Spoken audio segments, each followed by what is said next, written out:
Romanos 4, do 1 ao 12, nos diz o seguinte: que diremos então a respeito de Abraão, nosso pai segundo a carne? O que foi que ele conseguiu? Porque se Abraão foi justificado por obras, tem do que se orgulhar, porém não diante de Deus. Pois o que diz a Escritura? Ela diz: Abraão creu em Deus e isso lhe foi atribuído para a justiça. Ora, para quem trabalha, o salário não é considerado como favor, mas como dívida. Mas para quem não trabalha, porém crê naquele que justifica o ímpio, a sua fé lhe é atribuída como justiça.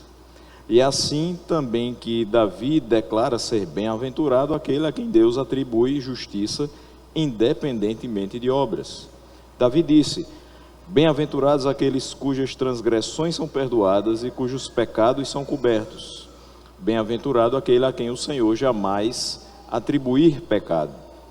Esta bem-aventurança vem apenas sobre os circuncisos, ou será que ela vem também sobre os incircuncisos? Porque dizemos: a fé foi atribuída a Abraão para a justiça. Como, pois, lhe foi atribuída? Estando ele já circuncidado ou sendo ainda incircunciso? Não foi no regime da circuncisão, mas quando ele ainda não havia sido circuncidado. E Abraão recebeu o sinal da circuncisão como selo da justiça da fé que teve quando ainda não havia sido circuncidado. E isto para que ele viesse a ser o pai de todos os que creem, embora não circuncidados, a fim de que a justiça fosse atribuída também a eles. Ele é também pai da circuncisão, isto é, daqueles que não são apenas circuncisos, mas também andam nas pisadas da fé que teve Abraão, nosso pai, antes de ser circuncidado. Vamos orar. Senhor, nesta manhã, nós queremos ser gratos pelo raiar do sol e pelo surgimento de mais um dia que o Senhor nos dá para que nós nos alegremos nele. E te pedimos que fale ao nosso coração através deste texto. Oramos no nome de Jesus. Amém. Você se senta com a Bíblia aberta e não fecha, por favor. Hoje nós vamos falar sobre Paulo prova seu ponto. Abraão foi justificado pela fé.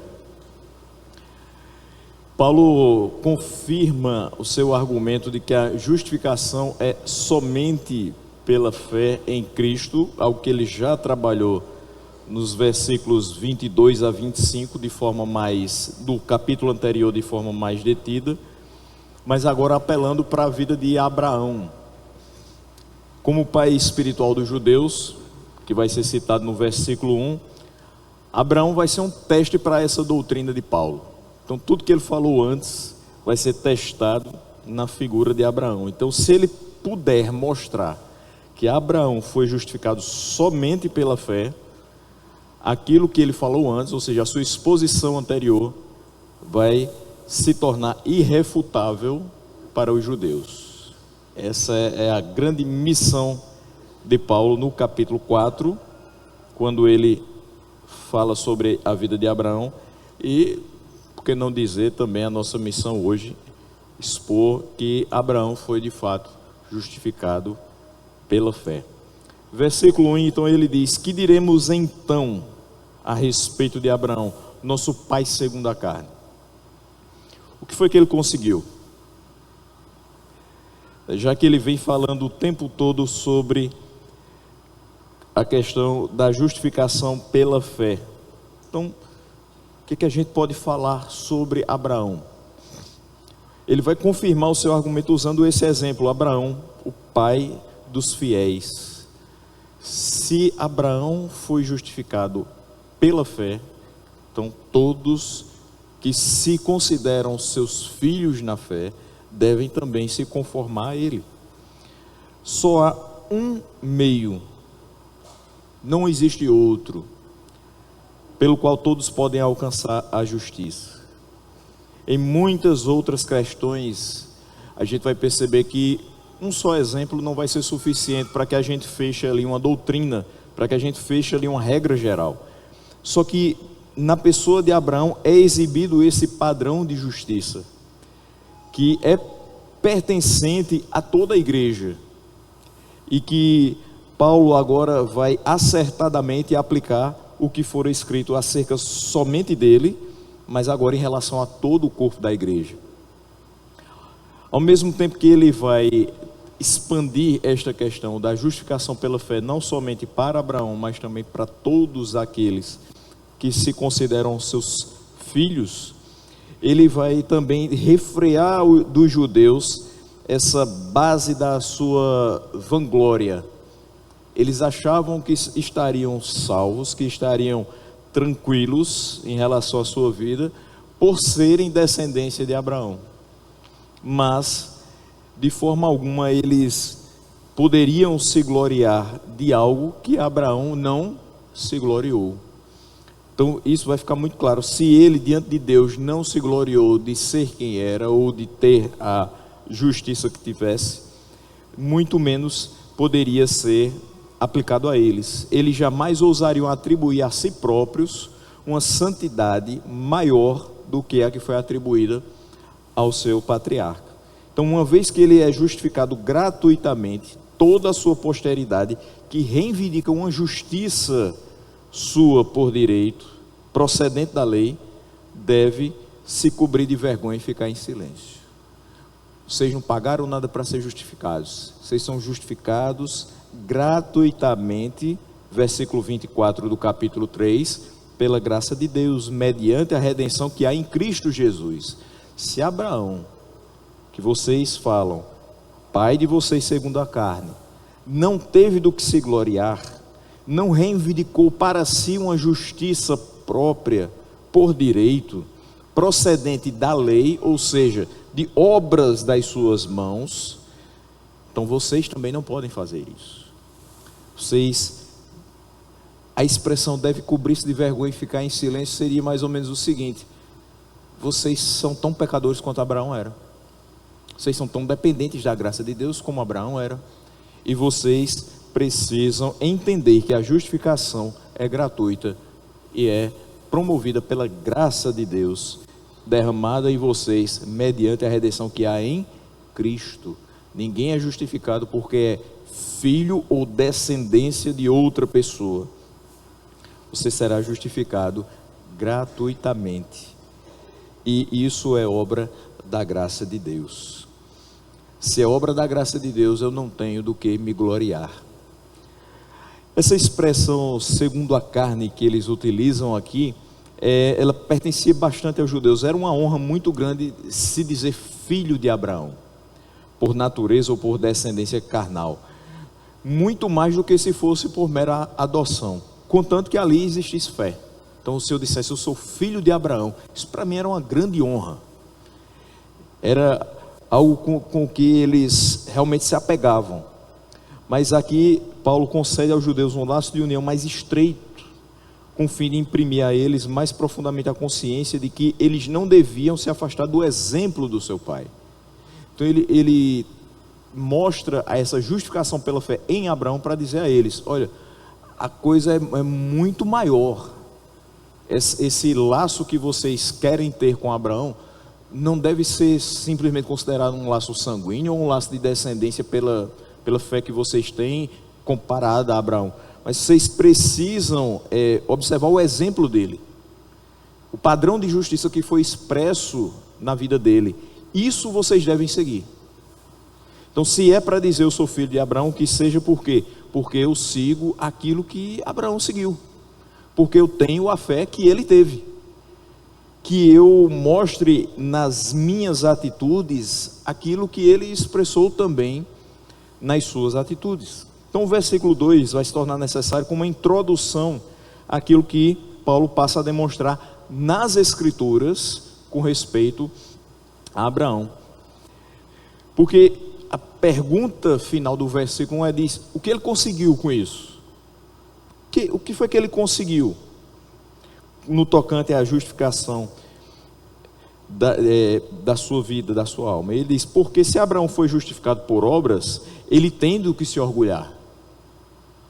Bom, se a gente chegar ao final aqui análise que ele vem fazendo desde do capítulo 3, versículo 21, então, se ele foi justificado por obras e não pela fé, então ele vai ter do que se orgulhar. Mas ele rapidamente diz, porém não diante de Deus. Ou seja, eu posso até dizer o seguinte, eu tenho muitas obras realizadas. Eu acho que eu tenho do que me gloriar pelas obras que eu realizei, pelas coisas que eu demonstrei através dessas obras. Eu posso até diante dos homens tentar me colocar de uma forma maior do que de fato sou. Porém, eu não posso fazer isso diante de Deus. Deus não se impressiona com as obras humanas. Deus não justifica o homem por conta das obras que ele realizou. Elas não são maiores ou mais importantes do que a sua graça. Muito menos do que a fé por meio da qual nós recebemos esta graça. Nós somos salvos por meio da graça, mediante a fé.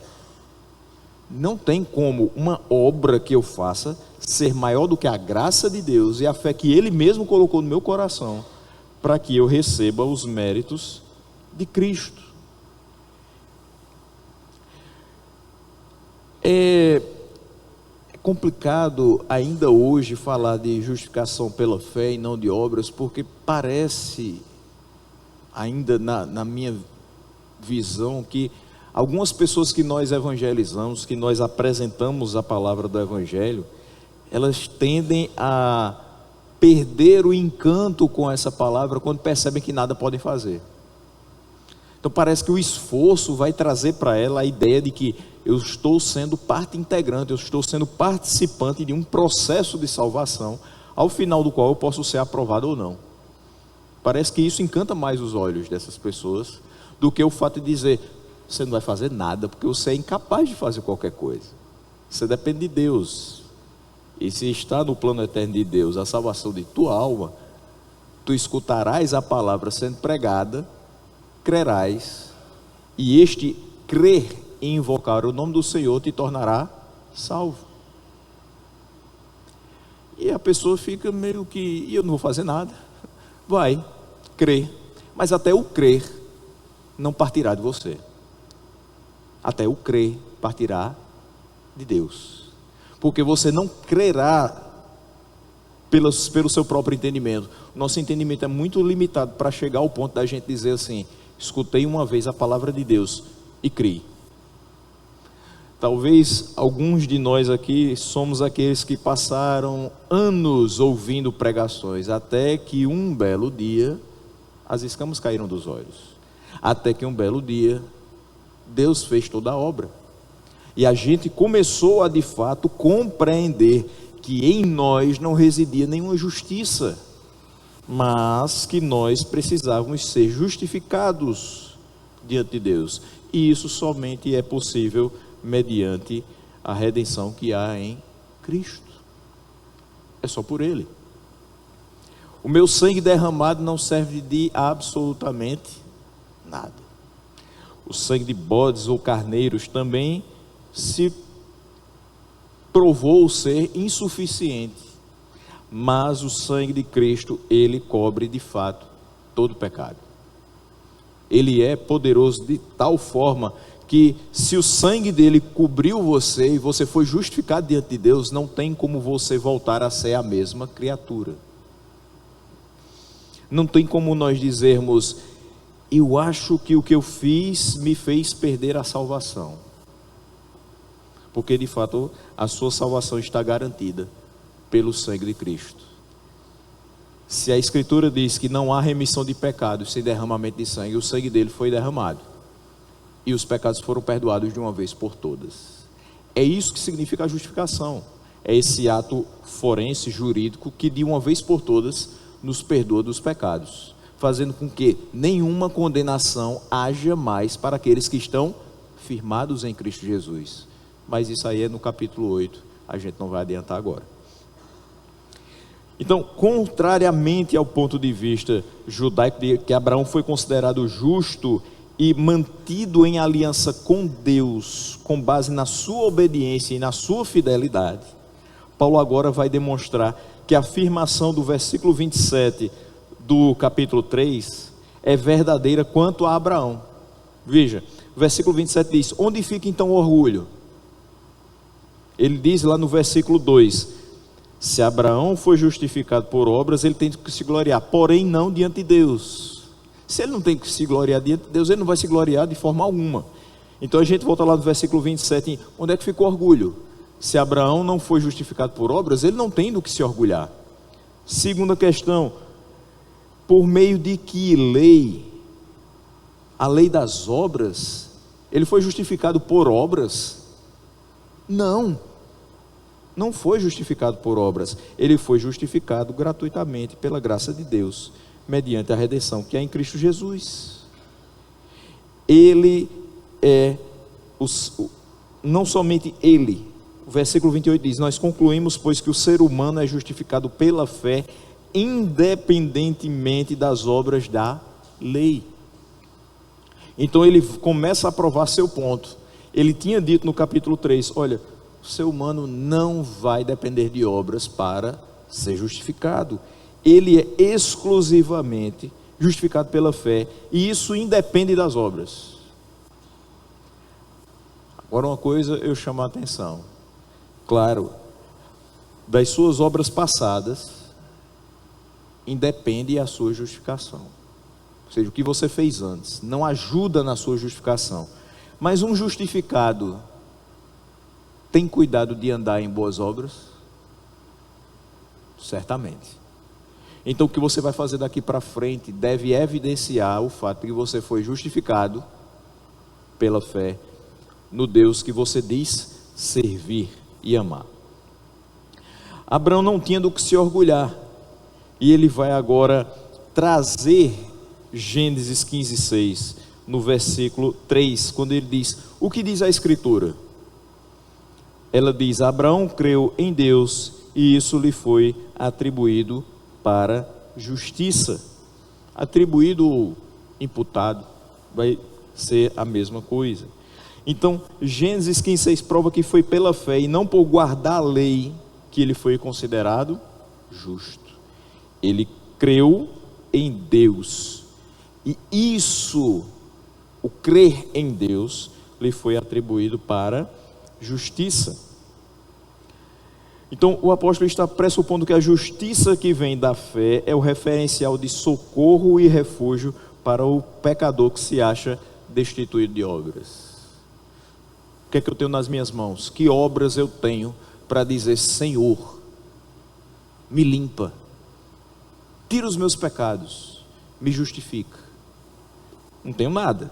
Se eu estou destituído de obras, o que que eu posso ter? Que tipo de justiça eu posso ter?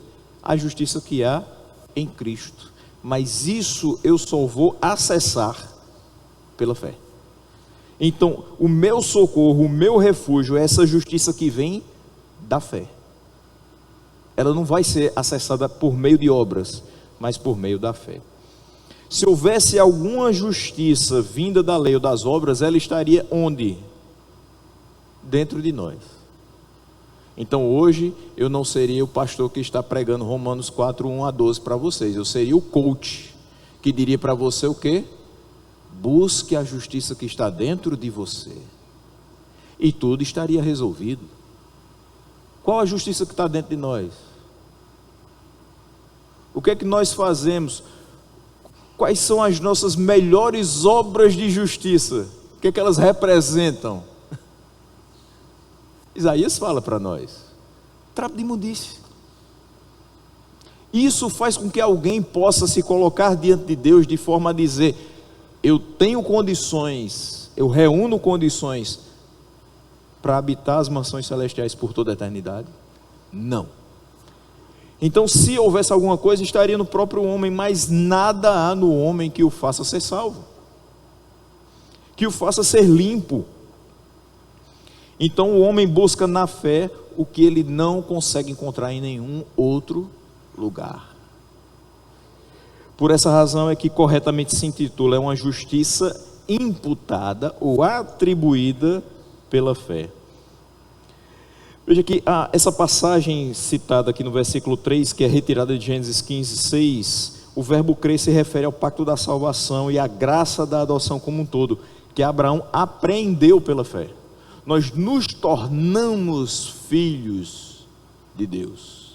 Nós fomos feitos filhos de Deus. Nós fomos adotados na família de Deus, sendo Jesus Cristo o primogênito entre muitos irmãos.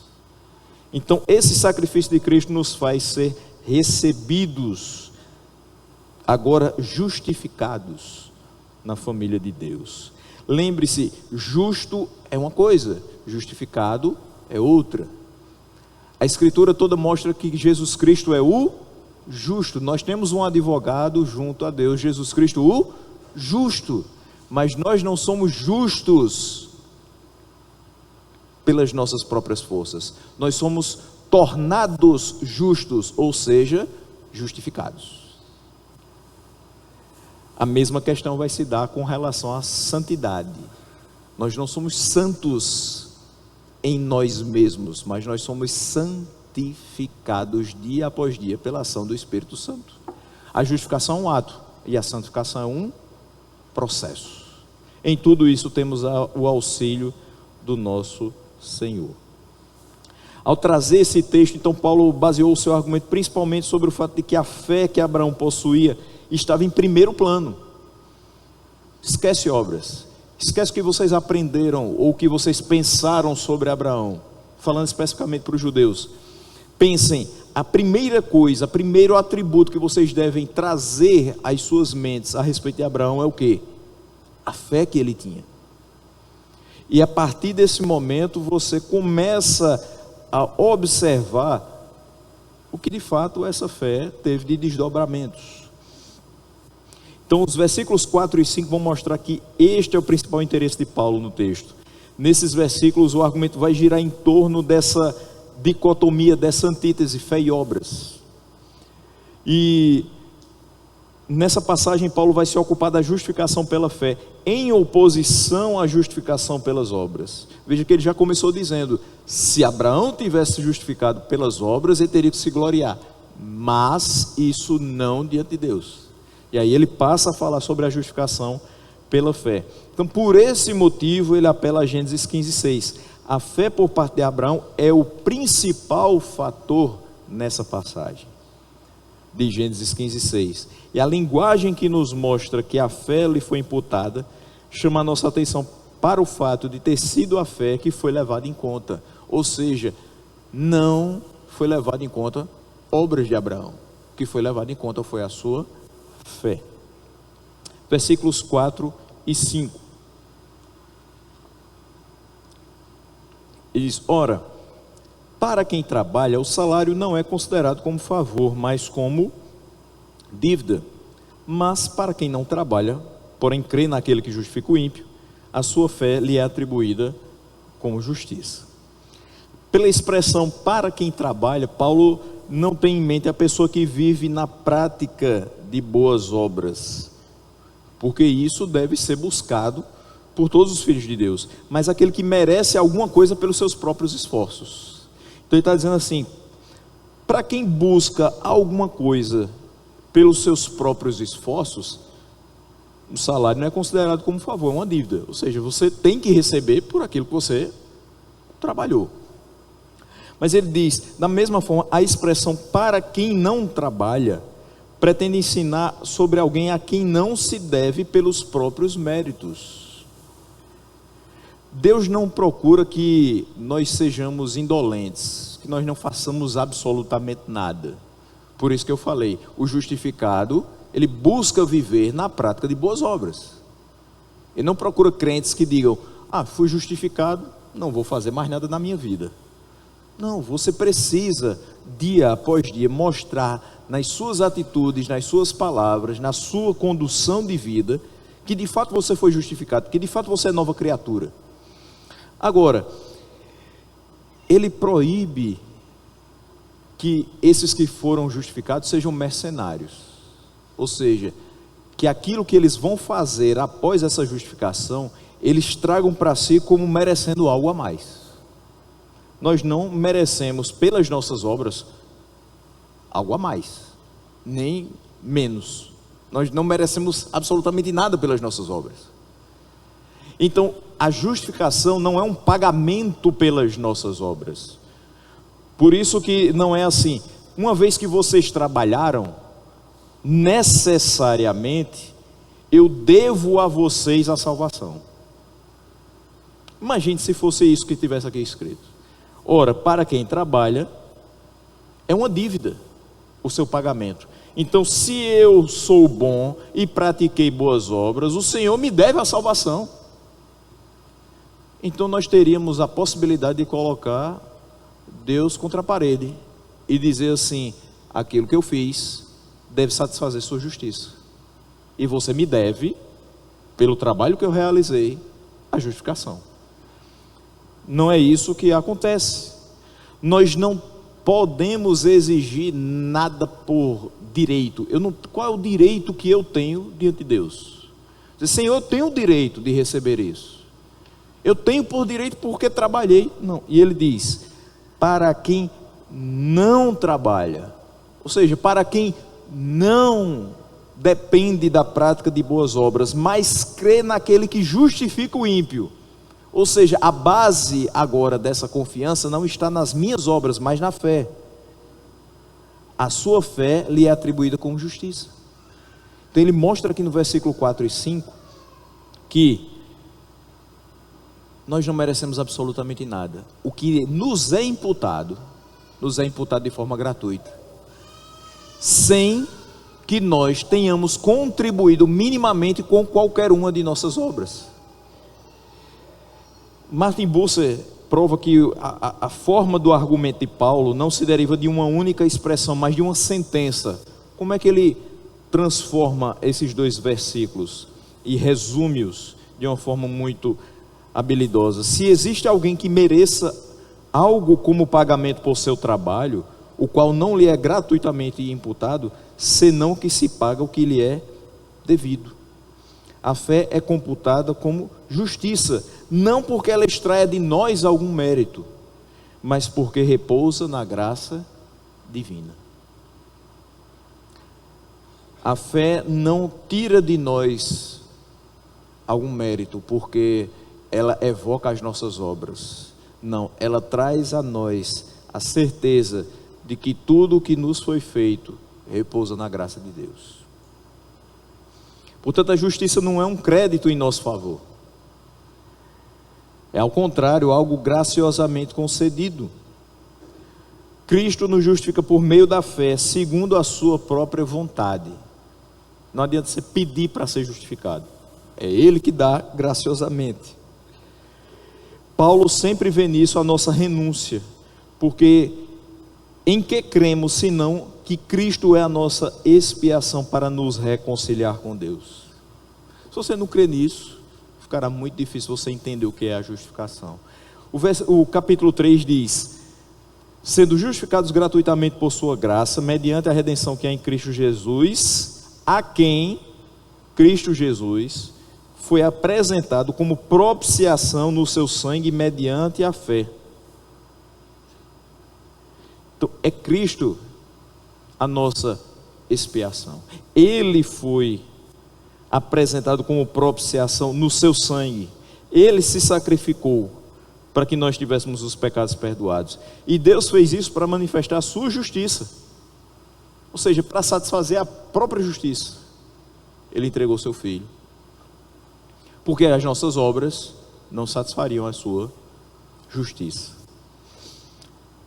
Se não for por Cristo, nunca veríamos a Deus.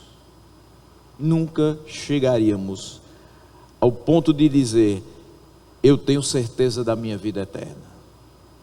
Porque em que se fiaria essa certeza? No que se seguraria essa certeza? Nas obras? De forma alguma. Tem que ser pela fé. Então, quando ele diz, porém, crê naquele que justifica o ímpio no versículo 5, Paulo está expressando aqui a substância e a natureza, tanto da fé quanto da justiça. Ele mostra que a fé nos traz a justiça, não por conta dos méritos, mas porque ela obtém para nós a graça de Deus. E ele não só afirma que Deus é o doador da justiça, mas ele também mostra que nós somos injustos, com o fim de nos mostrar que a liberalidade divina pode nos auxiliar nas nossas necessidades. Paulo está dizendo assim, olha, quem dá a justiça, quem confere a justiça é Deus, na pessoa de Cristo. E você, pecador, continua injusto. Sabe por quê que você é injusto? Sabe por que eu estou querendo mostrar isso? Que você é injusto, que você é incapaz de reverter a sua situação, para te mostrar que é a liberalidade, é a graça de Deus que te auxilia nessa necessidade. Que se não for pela graça de Deus, o seu quadro permanecerá o mesmo. Que sem a graça de Deus, você não será salvo, você permanecerá na injustiça. Então eu estou mostrando isso, que Deus é doador da justiça, e que você permanece injusto até o momento que você entende que é em Cristo, pela fé em Cristo, que é trazida essa graça de Deus, para que você tire da sua cabeça que as suas obras podem resolver qualquer coisa. Eu estou fazendo isso para que você entenda que deve buscar a Cristo, e que deve ter como modelo aquele que você falou que é o seu pai segundo a carne, porque Abraão não buscou as suas obras para se justificar, ele buscou, sim, a fé em Cristo. Versículos 6 a 8, ele diz o seguinte: e é assim também que Davi declara ser bem-aventurado aquele a quem Deus atribui justiça, independentemente de obras. Agora ele vai trazer outro personagem, Davi, que também cita esta questão, mas como uma bem-aventurança, uma declaração de bem-aventurança. É assim também que Davi declara ser bem-aventurado aquele a quem Deus atribui justiça, independentemente de obras. Davi disse, bem-aventurados aqueles cujas transgressões são perdoadas e cujos pecados são cobertos. Bem-aventurado aquele a quem o Senhor jamais atribuir pecado. Nesses versículos, o segundo exemplo extraído do Antigo Testamento é mencionado para que seja provado mais uma vez que a justificação pela fé está presente nas Escrituras da Antiga Aliança. Se alguém tivesse qualquer dúvida no meio daqueles judeus, ele disse, olha, sempre esteve presente, não é algo que eu estou inventando, não é uma doutrina criada por mim agora, para tirar de vocês o gosto de dizer assim, eu sou justificado porque sou filho de Abraão. Não, o apelo a Davi ao Salmo 32 não é independente daquela demonstração extraída do caso de Abraão, pelo contrário, é complementar. É demonstrado também pelo fato de que Paulo no versículo 9 vai retomar o exemplo fornecido pela fé exercida por Abraão. Daqui a pouco a gente vai ver aí o versículo 9. Davi declarou, bem-aventurados aqueles cujas transgressões são perdoadas e cujos pecados são cobertos.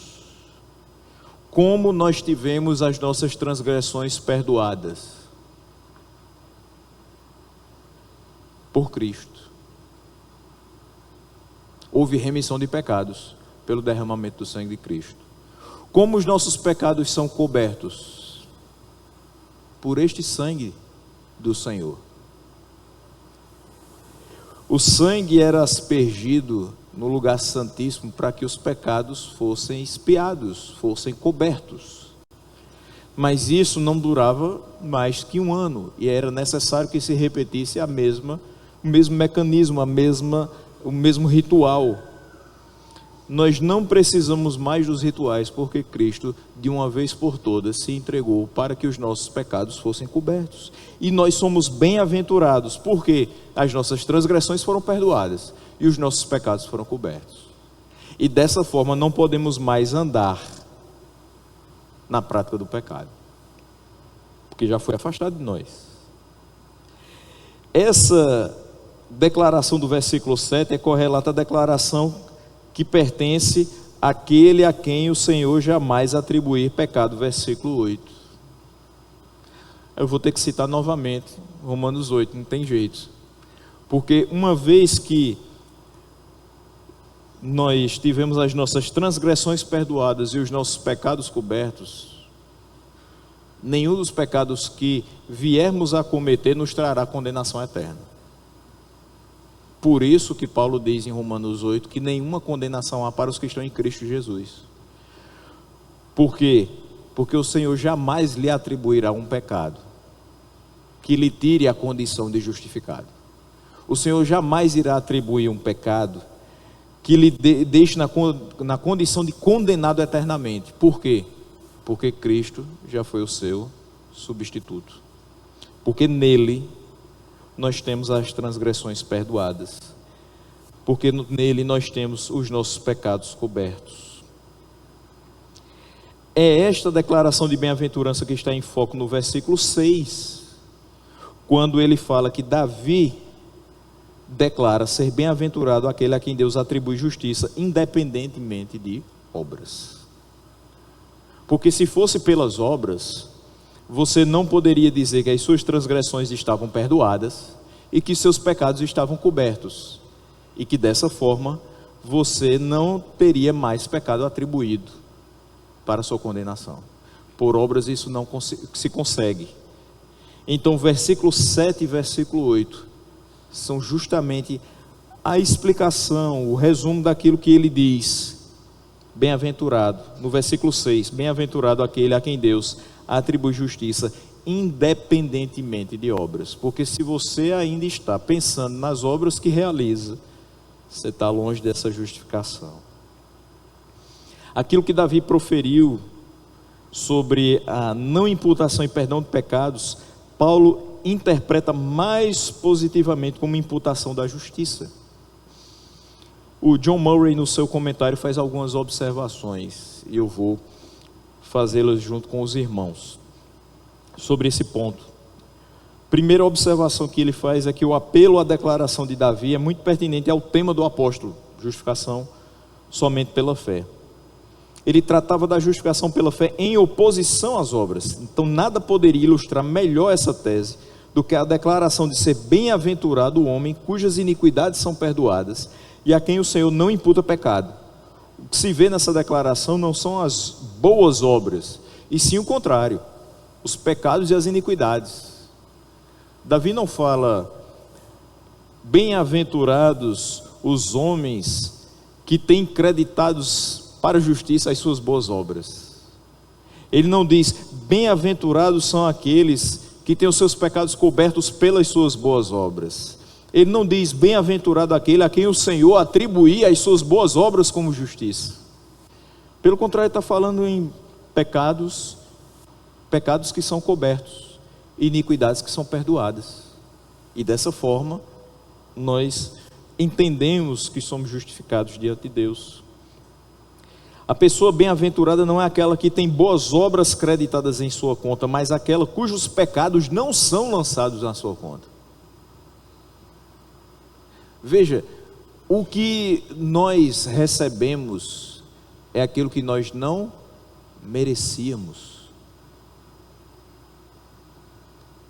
Ele poderia creditar na nossa conta todas as nossas obras e nós estaríamos perdidos. Mas Ele credita na nossa conta a justiça de Cristo. E aí sim, os nossos pecados não são mais lançados na nossa conta. Uma segunda observação é quando Paulo disse Deus atribui justiça no versículo 6, ele empregou essa expressão como sinônimo de justificação. Ou seja, atribui justiça, ou seja, ele justifica. A sua tese era a da justificação pela fé, independentemente de obras. Portanto, atribuir justiça independentemente de obras é similar à ideia de justificação sem as obras. Dá para a gente compreender tranquilamente. Terceira, quando Paulo derivou a sua doutrina da justificação em termos de imputação da justiça, no versículo 6, a partir de uma afirmação de Davi pronunciada em termos de remissão e não de imputação de pecados, ele deve ter considerado a justificação como correlativa à remissão de pecados, se não mesmo definida em termos de remissão de pecados. A grande questão é o seguinte: não tem como você ser justificado se os seus pecados ainda estão ali. Não tem. Você dizer assim: eu estou justificado diante de Deus, mas todos os seus pecados estão creditados na sua conta. Então é necessário que haja essa remissão de pecados para que haja justificação. Então uma coisa é relacionada à outra. A justificação pela fé é sem obras. Por quê? Porque houve a remissão de pecados na pessoa de Cristo. Que isso fique bem claro na nossa mente. Quarta observação sobre os versículos 6 a 8. Não podemos dizer que Paulo tensionava definir toda a natureza da justificação como se ela consistisse apenas na remissão de pecados. Não. Onde estiver a justificação, ali está a remissão, e vice-versa. Porém, conforme Paulo já havia demonstrado, e conforme o demonstrará mais adiante, a remissão não define a justificação, embora a justificação necessariamente envolve a remissão. Ou seja, a justificação não posso dizer que é somente a remissão de pecados. Não posso dizer que é somente a retirada dos pecados. Porque se eu retiro os pecados, mas eu não imputo a justiça de Cristo, o que aconteceu? Praticamente eu zerei a conta, mas você ficou sem crédito. Teu pecado está perdoado. E lembra de como Jesus falou em alguns dos seus milagres: perdoados estão os teus pecados, a tua fé te salvou. Tem remissão de pecados? Tem, mas é só isso? Não, tem fé também. Veja, conversão genuína tem quantos fatores? Tem arrependimento, mas tem fé também. Não dá para escapar do fator fé. Então, tem perdão, mas tem que ter fé. Tem apagar de pecados, mas tem fé também. O interesse mais particular do apóstolo nessa altura deve ser apreciado. Ele teve o cuidado de estabelecer, baseado nas Escrituras, particularmente aquelas que dizem respeito a Abraão, a antítese entre a justificação pelas obras e a justificação pela fé. O apelo a Davi ao Salmo 32, versículos 1 e 2, em adição ao que fora dito sobre Abraão, visava demonstrar isso: o que as Escrituras concebem como a síntese da bem-aventurança e da felicidade, não é a recompensa conferida por causa das obras, e sim a outorga da graça mediante a fé. Então você é feliz? Que seja feliz porque a graça te alcançou. Que seja feliz porque justiça foi imputada em você. Porque a fé foi gerada no seu coração, para você crer que Cristo se entregou por você, e o seu sangue cobriu essa multidão de pecados que havia no seu ser, de forma que agora não há mais condenação para você, e você pode caminhar tranquilamente, dizendo: eu sou salvo sim, na pessoa de Cristo Jesus. Não fui eu que me salvei, não fui eu que me converti, foi obra dele. Graças a Deus por isso. Versículos 9 a 12, já estamos encerrando.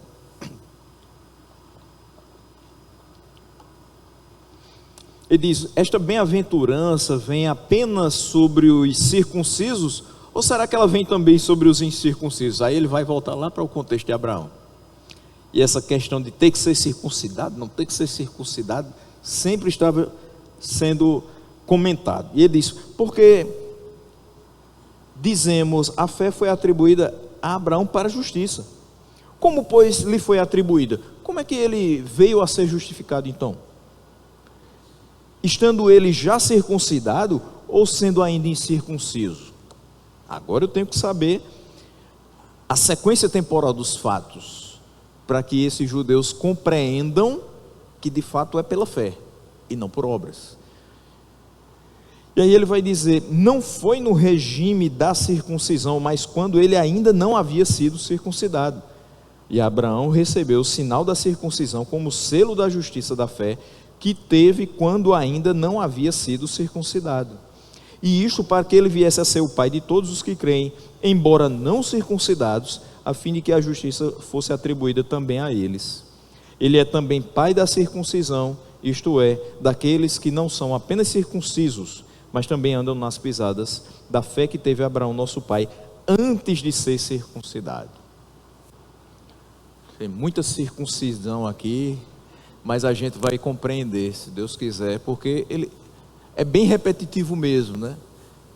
Incircunciso, circunciso, como estava Abraão quando esta fé lhe foi atribuída para a justiça? Essa é a grande pergunta. Essa pergunta vai resumir tudo. Então, os versículos 9 a 12, por isso que eu junto os 4 para trabalhar de uma vez, vai desenvolver o argumento de que Abraão foi justificado antes de ter sido circuncidado. Então ele já quebra com a questão de que a circuncisão foi quem trouxe esta fé para Abraão. Primeira coisa. E ele vai aqui. Paulo recorre a este fato para mostrar que a circuncisão não teve papel na justificação de Abraão e, portanto, a justificação pela fé se aplica tanto no caso de circuncisos como no caso dos incircuncisos. Quando é que você vai ter no texto de Gênesis a instituição da circuncisão? Gênesis 17, do 10 ao 13. O texto que Paulo trouxe para verificação, fazendo referência à justificação pela fé de Abraão, qual era? Gênesis 15, 6. Não precisa ser o gênio da matemática. 15 é menor que 17. Ou seja, o que aconteceu em 15 foi antes do que aconteceu em 17. Abraão recebeu essa justificação pela fé antes da instituição da circuncisão. Quanto tempo demora entre uma coisa e outra, entre esses eventos, entre ele ter sido declarado justificado pela fé e a instituição da circuncisão? 14 anos. Então, de Gênesis 15, 6 para Gênesis 17, 10, são 14 anos. Quando nós levamos em conta o fato de que a tradição judaica interpretara a preeminência de Abraão e o privilégio do povo judeu como descendente de Abraão, em termos quase que exclusivos da circuncisão, e associava as bênçãos da vida presente e do porvir à circuncisão, nós descobrimos quão pertinente é o argumento para a demonstração que Paulo estava apresentando. Veja, eles tinham na mente que tudo girava em torno da circuncisão. E Paulo está demonstrando com textos que eles conheciam, textos da Escritura, quando eles citam a Escritura, o Antigo Testamento, que não dependia da circuncisão para ter todas aquelas bênçãos, porque o pai Abraão deles foi justificado pela fé antes da circuncisão ser até instituída. Por isso, na questão da justificação e da fé que visava a justificação, a circuncisão não serviu de fator, ou seja, de forma alguma Deus olha para Abraão dizendo assim: você já é circunciso? Então você vai receber a fé, você vai ser justificado pela fé, porque você já passou pela circuncisão. Não é um fator dependente, não é um fator condicionante, você tem que ter um para poder ter o outro.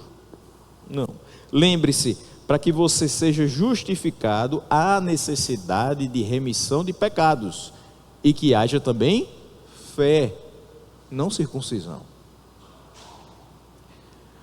O Paulo insiste que a circuncisão não era a condição sem a qual você chegaria à justificação pela fé. Mas ele vai definir no versículo 11, que nós lemos aqui, a relação entre a circuncisão e a fé demonstrada por Abraão. Veja, vamos ler novamente o versículo 11.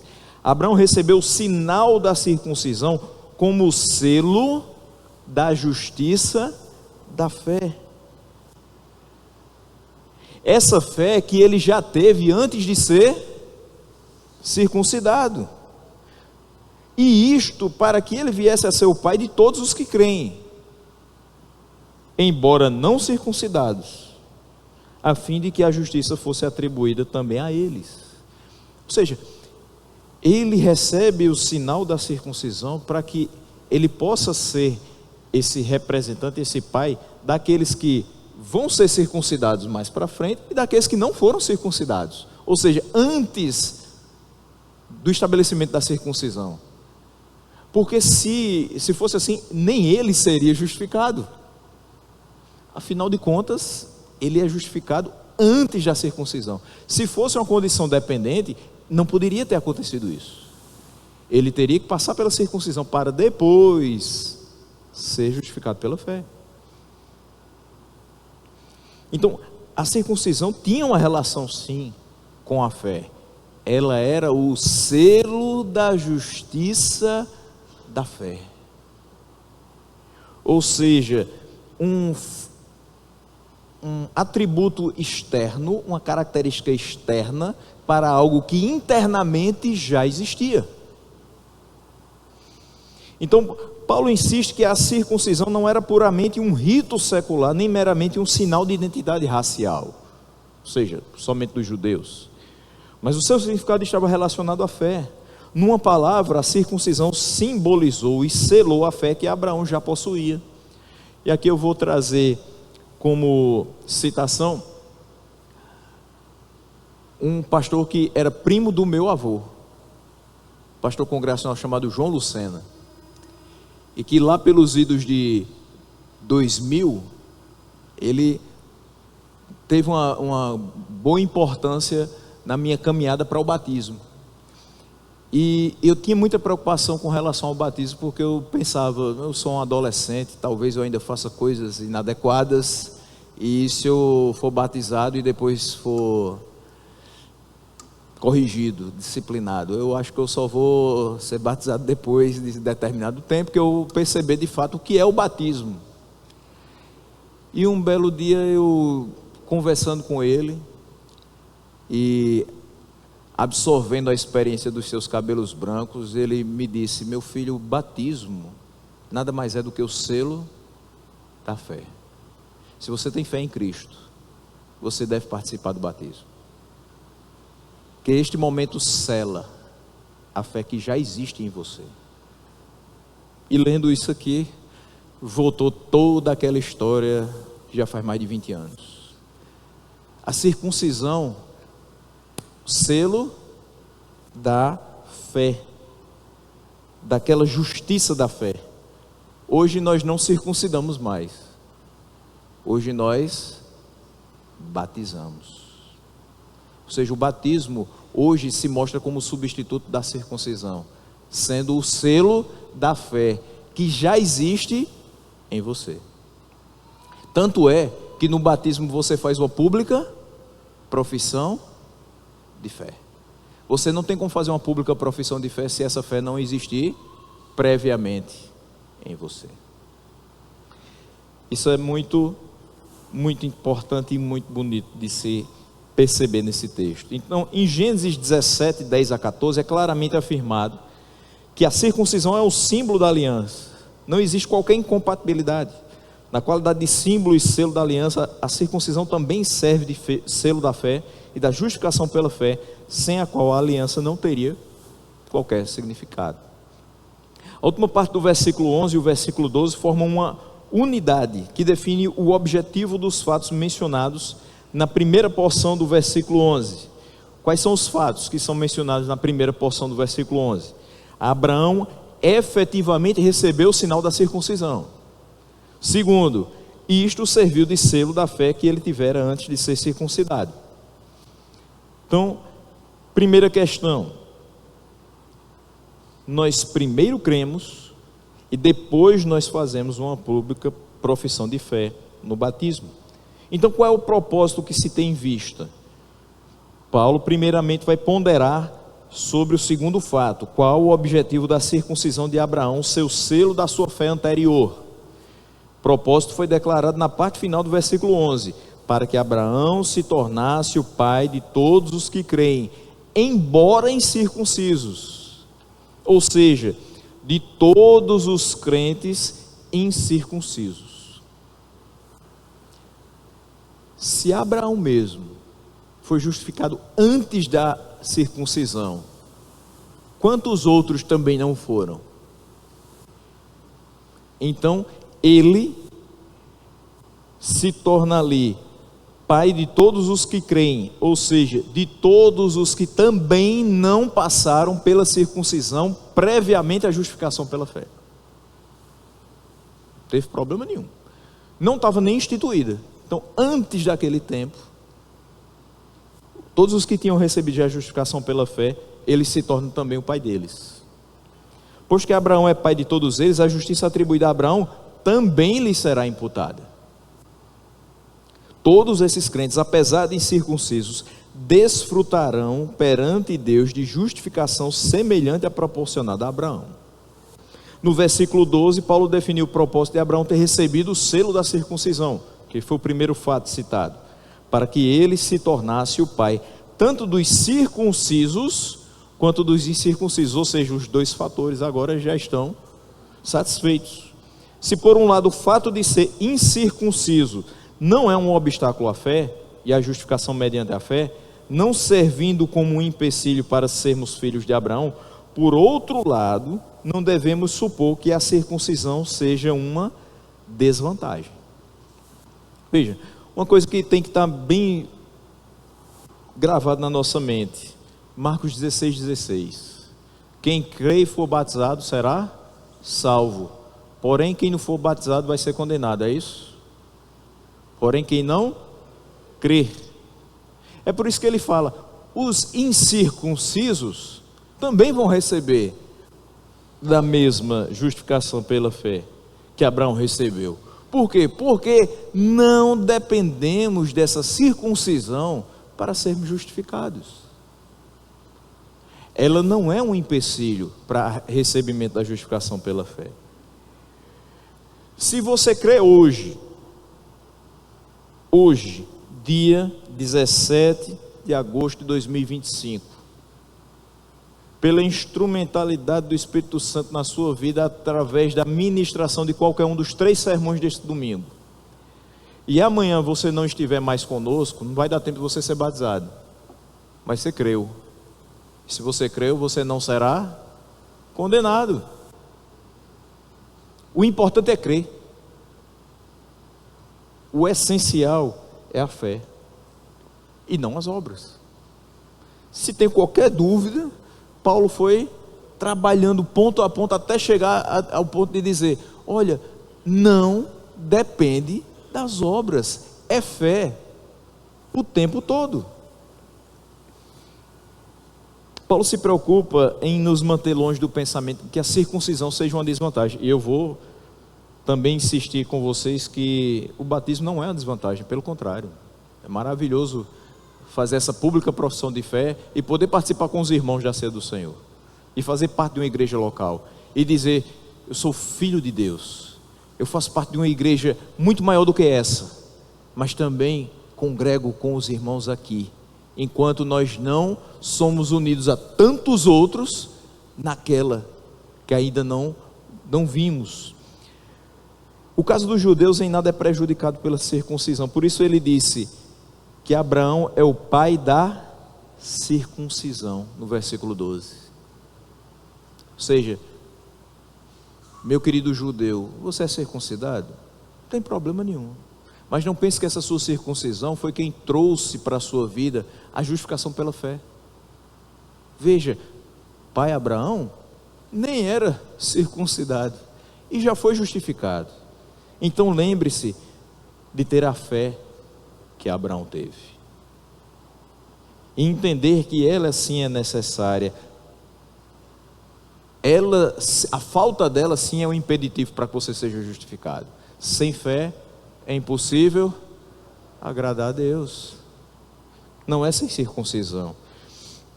Porém, igualmente é necessário insistir que que não é a circuncisão que faz alguém tornar-se um filho de Abraão. E por essa razão Paulo acrescenta: daqueles que não são apenas circuncisos, mas também andam nas pisadas da fé que teve Abraão, nosso pai, antes de ser circuncidado.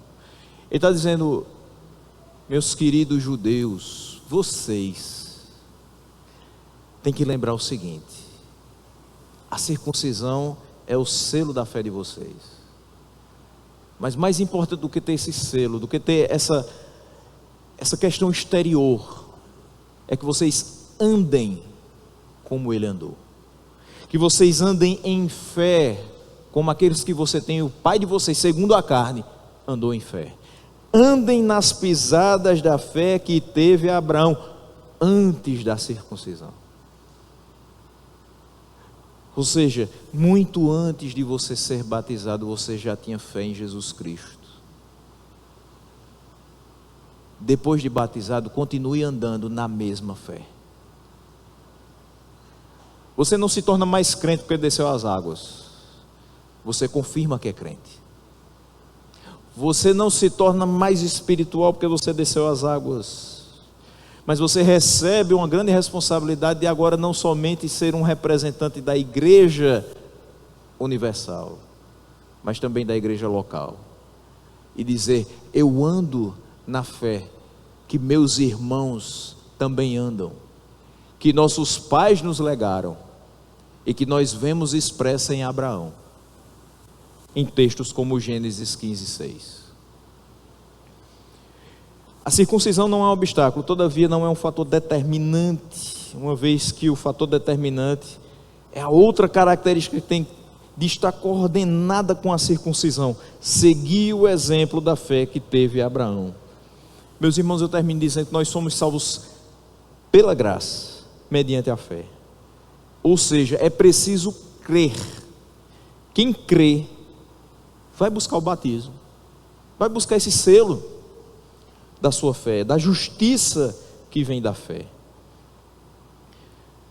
Por necessidade de se inserir na igreja local e desfrutar da comunhão dos santos. Eu não consigo conceber alguém que foi justificado pela fé que não tolera a comunhão dos santos, que não se alegra em fazer parte de uma igreja local, que não se alegra em ver tantos outros caminhando nos passos de fé de tantos outros que vieram antes de nós, se ajudando para não tropeçar, se ajudando para que cheguemos todos juntos ao final dessa jornada. Lembremos, não é o batismo que salva. Estará sem salvação, ou seja, condenado aquele que não crê. Logo, creamos em Deus, no sacrifício do seu Filho que nos proveu justificação, pela sua morte e ressurreição, e que nos proveu remissão de pecados pelo derramamento do seu sangue. Creamos também no Espírito Santo, que nos aplica os efeitos desta obra redentora e que nos auxilia em nossa perseverança na fé e no nosso processo de santificação, sem a qual ninguém vai ver o Senhor.